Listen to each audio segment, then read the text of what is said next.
Hello everyone, कैसे हैं आप सभी। आई होप सभी अच्छे होंगे।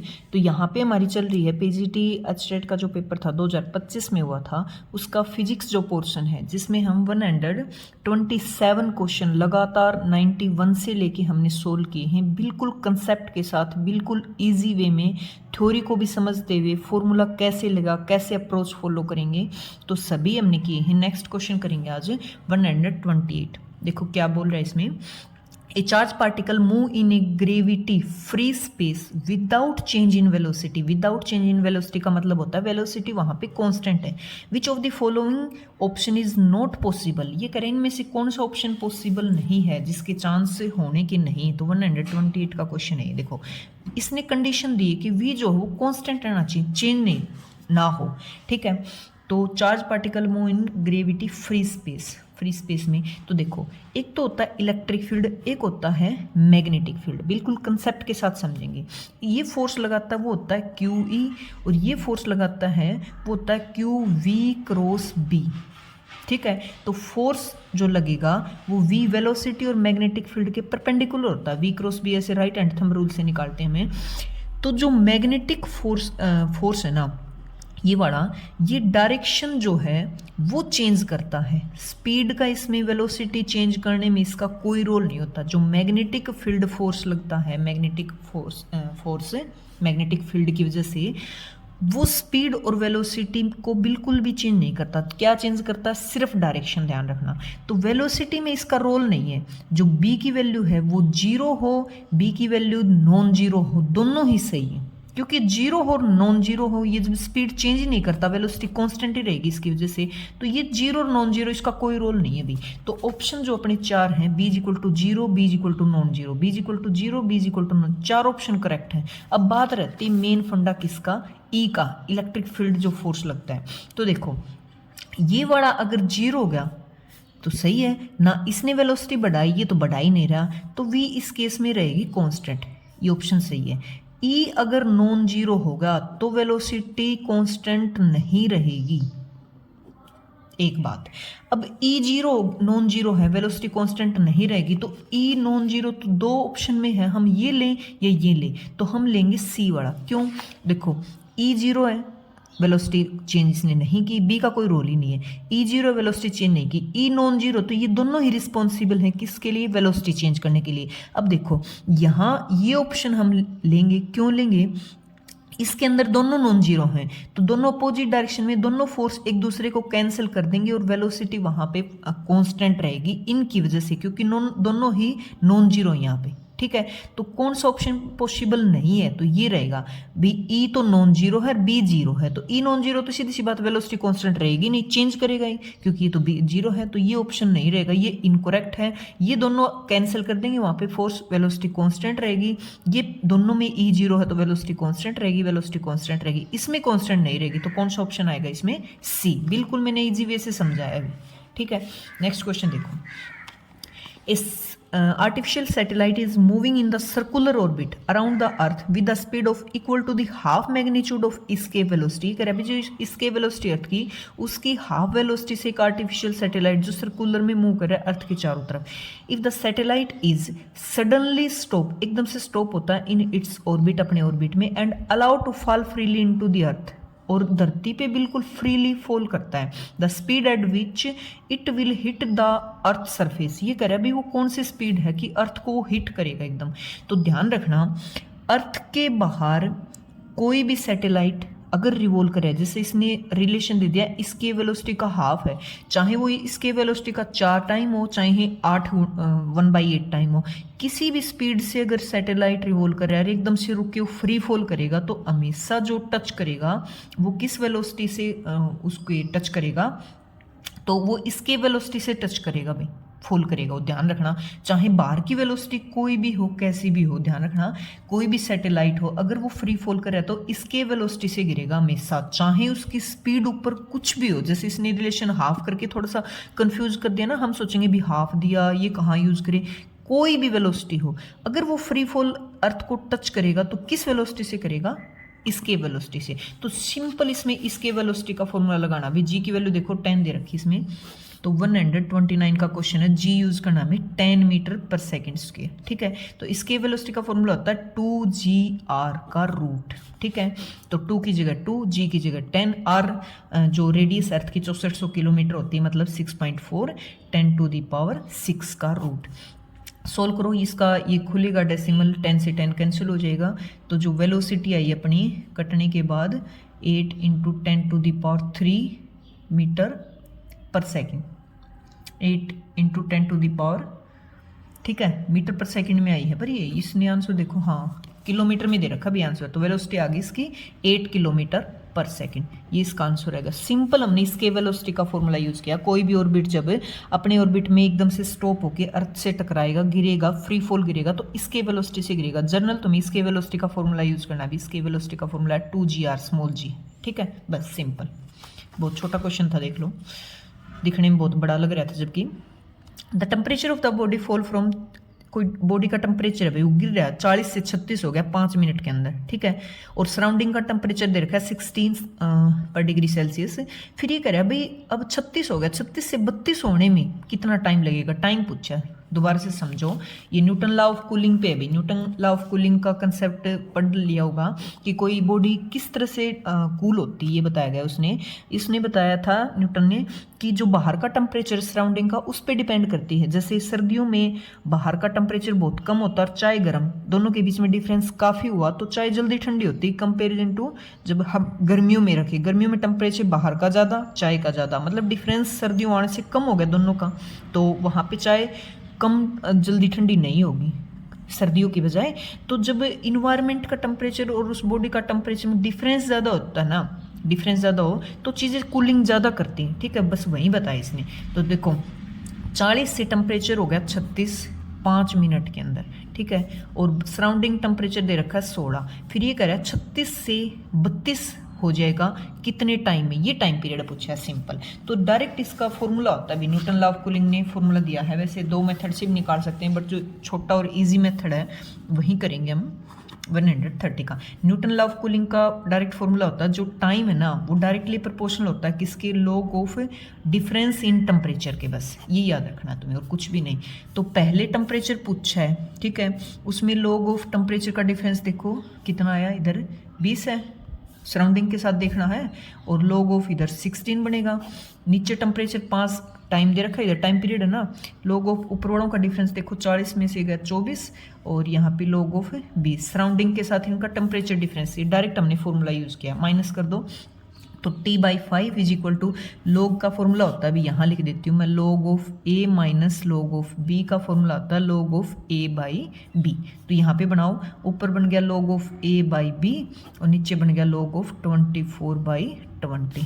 तो इसका फॉर्मूला होता है लॉग ऑफ 20/16 बनेगा ये 0.22 डिवाइडेड बाई ये बनेगा भाई 0.18। इसकी वैल्यू फिजिक्स में पीछे से देख भी सकते हो। और अब हम अप्रोक्सीमेट, देखो पेपर में तो ये नहीं कि हमें टेबल प्रोवाइड अगला करेगा या हम याद ही रखें, सब अप्रोक्सीमेट लेके चलते हैं क्योंकि log 2 की वैल्यू हमें पता होती है, ठीक है। तो t इज इक्वल टू आ गया 5 से इधर जाके ये मल्टीप्लाई हो जाएगा, तो काट के इसका आंसर आ गया 6.1 मिनट, ठीक है। डायरेक्ट हमने न्यूटन लॉ ऑफ कूलिंग, जो कि टाइम है वो प्रोपोर्शनल होता है लॉग ऑफ चेंज, मतलब डिफरेंस इन टेम्परेचर के, तो ये डिफरेंस लिया मैंने सराउंडिंग के साथ, दोनों का रेशियो लेते ही हमारा क्या आ गया, आंसर आ गया। तो बिल्कुल हमने just Newton law of cooling का फॉर्मूला लगाते हैं, हमारा आंसर आ चुका है। नेक्स्ट देखो, an aeroplane is flying horizontally, horizontal ऐसे होती है, वर्टिकल खड़ी लाइन होती है, with A velocity of this kilometre पर हावर एट ए हाइट, इस हाइट से भी इतने स्पीड से कोई भी एरोप्लेन जो है उड़ रहा है, when it is vertically above the point P, ऊपर पॉइंट पी कोई, ऑन द ग्राउंड से a body is drop from, वहाँ से बॉडी छोड़ी जाती हुई नीचे की तरफ है, the body hit the ground, फिर उसने ग्राउंड को हिट किया, नीचे गिरी, तो एट पॉइंट क्यू पे जाके, तो डिस्टेंस निकालनी सिंपल में पी क्यू की। तो ये प्रोजेक्टाइल जो मोशन था, एंगुलर प्रोजेक्शन वाला और सिंपल वाला, वो मेरे हिसाब से टॉपिक सभी ने पढ़ रखा होगा, नहीं पढ़ा तो पढ़ लेना, 11th क्लास का टॉपिक है ये। तो वहाँ से क्वेश्चन है भैया, तो पहले वो चीज़ लिखो जो हमें गिवन है। तो 131 देखो सिंपल क्या है, हमें वेलोसिटी, इस वेलोसिटी से वहाँ पे उड़ रहा है वो एरोप्लेन, किलोमीटर पर हावर। जो चीज़ गिवन है पहले वो लिख लेते हैं भी, ताकि एक पता लग जाए कौन सा फॉर्मूला यूज होगा। कितनी हाइट पे है, 1960 मीटर पे, ठीक है, और पी पॉइंट से वहाँ पे ऐसे ड्रॉप किया तो कौन सा फॉर्मूला लगेगा। देखो कोई भी चीज़ है ना, जब फ्री फॉल डाउन आ रही है तो उसका जो वाई वेलोसिटी है, देखो इस वेलोसिटी से वो उड़ रहा था, उसने कुछ गिरा दिया फिर धरती पे गिरा, समझो एक बार कंसेप्ट। अब इस वेलोसिटी से उड़ रहा था एरोप्लेन, उसने गिराया तो उस ऑब्जेक्ट जो गिर रहा है उसकी इधर वाली वेलोसिटी तो इसके सेम ही रहेगी, और क्योंकि वो फ्री फॉल गिर रहा है तो नीचे वाली वेलोसिटी इन वाई डायरेक्शन वो हो जाएगी 0, ठीक है, क्योंकि फ्री फॉल है, बेसिक सीधी सी बात है। पर ये वाली वेलोसिटी ना ओरिजेंटल वो सेम रहेगी ऊपर वाले की, ठीक है। प्रोजेक्टाइल मोशन भी है, कोई चीज़ है हम ऊपर से ऐसे फेंक दें तो इधर वाली वेलोसिटी तो कांस्टेंट है जिससे हमने फेंक के, नीचे वाला एक्सेलेरेशन लगता है बट वेलोसिटी 0 हो जाती है। एक्सेलेरेशन लगता है बस ग्रेविटेशनल एक्सेलेरेशन नीचे की तरफ जो उसको खींच रहा है। तो इक्वेशन है c = ut + ½ at² होता है ना, वो वाला लगा दो सिर्फ, किस डायरेक्शन में, y में, बस, ठीक है। तो देखो डिस्टेंस जो हमें दे रखी है और यू वाई 0 हो जाएगा तो ये तो 0 हो गया, half of acceleration in this direction कितने होती है g, और टाइम पीरियड t², और इधर कौन है अपनी डिस्टेंस लगा लो, हाइट h लगा लो। तो यहाँ पे अपने पास क्या पूछा है, डिस्टेंस पूछी है, तो ये वाला फॉर्मूला बताओ, t² = हो जाएगा 2h/g और t = हो जाएगा 2h/g का रूट, ठीक है। टाइम पीरियड निकालो एक बार, तो 2h की वैल्यू कितनी दे रखी है अपने को, ये रहा 1960, और g की वैल्यू कितनी 9.8 ही लेंगे, इसका स्क्वायर रूट क्या है, इसको सोल्व करने के बाद आएगा 20 सेकेंड, ठीक है। ये निकाला हमने टाइम पीरियड। तो अपने को निकालना क्या है, डिस्टेंस निकालना है। तो डिस्टेंस का फॉर्मूला क्या होता है, स्पीड इंटू टाइम। तो स्पीड कितनी है, स्पीड इंटू टाइम, स्पीड मैंने बताया सेम ही रहेगी, ये रही, डिस्टेंस हो जाएगा 600 की स्पीड से चल रहा था एरोप्लेन, इंटू में टाइम हमने निकाला 20, तो ये आ गया किस में आएगा, ये हमारा सेकंड में आया था ना, हाँ। तो अगर हम किलोमीटर में निकालें तो इसको हावर में लेंगे, तो उसके हिसाब से यूनिट चेंज करो तो ये बनेगा भाई, कटेगा 3.33 किलोमीटर बना, ठीक है। यूनिट तो चेंज कर ही सकते हो, खुद सोल्व करोगे, क्वेश्चन तभी आते हैं भी जब खुद सोल्व करते हैं। दोबारा समझो, एरोप्लेन जा रहा था हॉरिजॉन्टल डायरेक्शन में, उसने कुछ गिराया तो वो ऑब्जेक्ट है, उसकी वो वाली वेलोसिटी है ना इस हॉरिजॉन्टल डायरेक्शन में, मतलब ux की बात कर रही हूँ मैं, या vx ले लो, वो तो रहेगी उतनी जो एरोप्लेन की थी, और जो y है नीचे वाले वो हो जाएगी 0, क्योंकि ऑब्जेक्ट जो है फ्री फॉल कर रहा है। तो हमें निकालनी डिस्टेंस, डिस्टेंस का क्या फॉर्मूला होता है, स्पीड इंटू टाइम। हमें पता स्पीड तो वही रहेगी जो एरोप्लेन की थी, टाइम पीरियड अगले ने दे नहीं रखा, तो पहले हमने ये इक्वेशन वाई डायरेक्शन में यूज करके टाइम पीरियड निकाल लिया। टाइम पीरियड निकालते ही क्योंकि ut + ½ at² ये 0 हो जाएगा, टाइम पीरियड 2 इधर जाएगा तो 2h/g, इससे टाइम पीरियड निकाला, इसमें रखते ही हमारा आंसर आ गया, ठीक है। नेक्स्ट क्वेश्चन देखो, A uniform sphere of mass 2 kg and radius 10 cm is released from the rest on inclined plane। अभी inclined plane कैसा होता है, ऐसे कोई थीटा पे, और थीटा दे भी रखा है इसने 30 डिग्री। यहाँ पे कोई स्फीयर है, नीचे की तरफ आ रहा है वो, हॉरिजॉन्टल एंगुलर एक्सेलेरेशन और लीनियर एक्सेलेरेशन दोनों निकालने भी में, क्या क्या निकालने में, एंगुलर एक्सेलेरेशन और लीनियर एक्सेलेरेशन। तो देखो क्या क्या चीज़ गिवन है, पहले ये क्वेश्चन है 132 का भाई, ठीक है। एक डायरेक्ट फॉर्मूला होता है वो बताती हूँ मैं, जो अपना किसका है, एंगुलर एक्सेलेरेशन का, ठीक है। एंगुलर एक्सेलेरेशन का डायरेक्ट फॉर्मूला होता है, angular acceleration represent by alpha, ठीक है। और एक होता है लीनियर एक्सेलेरेशन जो कि मतलब अल्फा ही सीधा ही अपना, इसका फॉर्मूला होता है, क्या होता है मैं बता देती हूँ, g sin θ/1 + I/mr²। आई क्या है यहाँ पे, मोमेंट ऑफ इनर्शिया।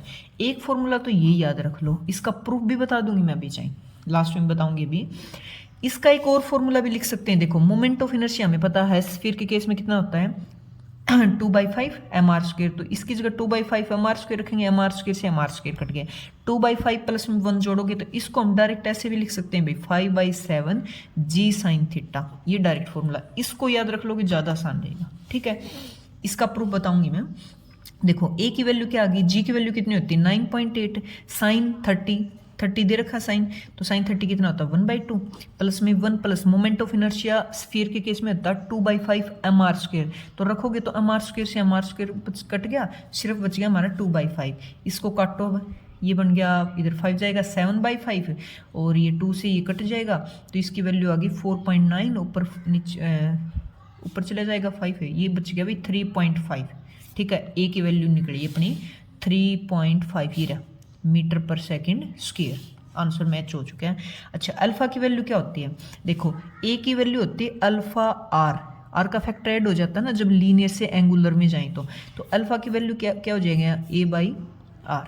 तो ए की वैल्यू कितनी है 3.5 अभी निकाली हमने, आर की दे रखी है 0.1, तो ये हो गया 35 रेडियन पर सेकेंड स्क्वायर। ठीक है, दोनों बिल्कुल सिंपल। हमने क्या किया, एंगुलर एक्सेलरेशन अल्फा लीनियर पहले निकाला लीनियर इस फॉर्मूला से 5/7 किसके केस में, स्फीयर के केस में 5/7 g sin थीटा, या इसको याद रख लो ताकि मोमेंट ऑफ इनर्शिया तुम्हें पता चेंज हो जाता है। सॉलिड स्फीयर का अलग होता है, स्फेरिकल स्फीयर का अलग होता है, सिलेंडर का अलग होता है, रोड का अलग होता है। ठीक है, ओलो डिस्क का अलग होता है, सॉलिड डिस्क का मतलब डिस्क क्या रिंग का अलग होता है। तो इसको चेंज करते ही ये चेंज हो जाएगी, बट ये किसके केस में, सिर्फ मैंने बताया स्फीयर के केस में, सॉलिड स्फीयर के केस में। ठीक है, 2/5 हाँ, और स्फेरिकल के केस में कितना होता है 2/3 mr²।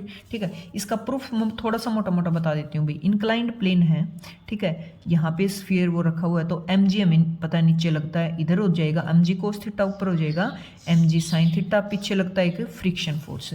तो इसको वो बैलेंस करो, क्या इक्वेशन बनेगी, mg sin थीटा इस साइड है, पीछे कौन है F है, दोनों के ऊपर फोर्स लग रहा है वो कितना है m। इक्वेशन नंबर 1 मान लो। तो हमें पता है कि F जो R होता है वो किसके इक्वल होता है, देखो यहाँ से मत लो, थोड़ा और सिंपल बताऊँ नहीं कंफ्यूज हो जाएगा। टो की वैल्यू कितनी होती है भाई F इंटू में R, और इस ये भी किसके इक्वल होता है, tau F is equal to M की फॉर्म में moment of inertia into alpha की फॉर्म में होता है। ठीक है, दोनों ही चीज़ें टो के इक्वल हैं। यहाँ से अल्फा की वैल्यू क्या होती है जो ऊपर भी हमने पुट की है A/R, पुट कर दो तो एफ आर किसके इक्वल हो जाएगा IA/R के। तो एफ की वैल्यू कितनी आ गई यहाँ से IA/R, नीचे आएगा तो R²। इक्वेशन नंबर ये, बस ये इसमें पुट करना भी जो हमारी मेन इक्वेशन थी। इक्वेशन नंबर 2 मान लो, 2 पुट इन 1। ठीक है, तो mg sin theta minus F की वैल्यू ये है IA/R², किसके इक्वल है MA के। इसको सिंपल हमें सोल्व करना है। mg sin थीटा माइनस इधर जाएगा, ए कॉमन ले लो, m प्लस में moment of inertia by R²। ए की वैल्यू इधर जाएगा तो प्लस हो जाएगी, तो ए की वैल्यू यहाँ से आ गई mg sin theta divided by m plus में I/R²। ठीक है, तो m कॉमन ले लो ताकि ऊपर बच जाएगा g sin थीटा, और नीचे कॉमन लेते ही 1 बच गया तो, और यहाँ i और m इसके पास था नहीं तो मल्टीप्लाई में। तो ये देखो a की वैल्यू यही हमने ऊपर यूज़ की थी, g sin theta by 1 plus में moment of inertia divided by mr²। इसका मैंने प्रूफ भी बता दिया कि कहाँ से लिया। प्रूफ करने की जरूरत नहीं, मतलब एक आध फॉर्मूले ऐसे होते हैं जो याद कर ले तो अच्छा होता है, क्योंकि काफ़ी बार पूछ लेते हैं। एक्सीलरेशन का फॉर्मूला होता है g sin theta by 1 plus moment of inertia divided by mr², या ऐसे ही इसको याद रख सकते हैं। ठीक है, आज का ये हमारा लास्ट क्वेश्चन रहेगा। Choose the incorrect statement in the context in internal resistance of a cell. Internal resistance of cell की प्रॉपर्टी में कौन सी इनकरेक्ट है। देखो, रेजिस्टेंस होते हैं R जो बाहर, एक्सटर्नल रेजिस्टेंस होता है R, और स्मॉल r होता है जो अंदर का इंटरनल रेजिस्टेंस होता है। तो दोनों के लिए फॉर्मूला माने तो सेम ही होता है, इज इक्वल टू ρL/A, ये बड़ा। ठीक है, चाहे एक्सटर्नल हो चाहे इंटरनल हो, लेंथ के डायरेक्टली प्रोपोर्शनल होते हैं। लेंथ बढ़ने से रेजिस्टेंस बढ़ता है, ए के इनवर्सली प्रोपोर्शनल होते हैं। एरिया के बढ़ने से रेजिस्टेंस कम होता है, और resistivity nature of the material पे डिपेंड करते हैं। तो देखो कौन सा ऑप्शन इसमें रहेगा। इनकरेक्ट ढूंढना में, देखो it increase with the increase in temperature of the cell. ये कह रहा है अभी जो टेम्परेचर है सेल का वो बढ़ाने से इंटरनल रेजिस्टेंस जो है वो बढ़ेगा। तो ये गलत है, क्योंकि टेम्परेचर बढ़ाएंगे ना तो आयंस वगैरह उनकी स्पीड इंक्रीज होती है, जिससे करंट इंक्रीज होगा। करंट इंक्रीज होगा तो रेजिस्टेंस डिक्रीज होता है, तो यही गलत है। आगे देखो, it is the directly proportional to the distance between the two electrode. तो मैंने बताया R is directly proportional length की होती है, सही है। Depend on the nature of the electrode, nature पे डिपेंड करता है कि मेटेरियल इलेक्ट्रोड हमने किस नेचर का यूज़ किया, तो ये भी सही है। It is directly proportional to the concentration of the electrode, electrode की कंसंट्रेशन के डायरेक्टली प्रोपोर्शनल, तो ये भी गलत है भाई, क्योंकि जो आर होता है ना वो इन्वर्सली प्रोपोर्शनल होता है कंसंट्रेशन। कंसंट्रेशन का मतलब होता है आयंस की कंसंट्रेशन बहुत ज़्यादा है। अब आयंस की कंसंट्रेशन बहुत ज़्यादा है तो सीधी सी बात है करंट ज़्यादा है, करंट ज़्यादा तो रेजिस्टेंस कम होगा। ठीक है, तो इसने बताया डायरेक्टली, तो ये दो गलत हैं इसमें, ए फर्स्ट और फोर्थ। तो आज के लिए काफ़ी इतने, थैंक यू।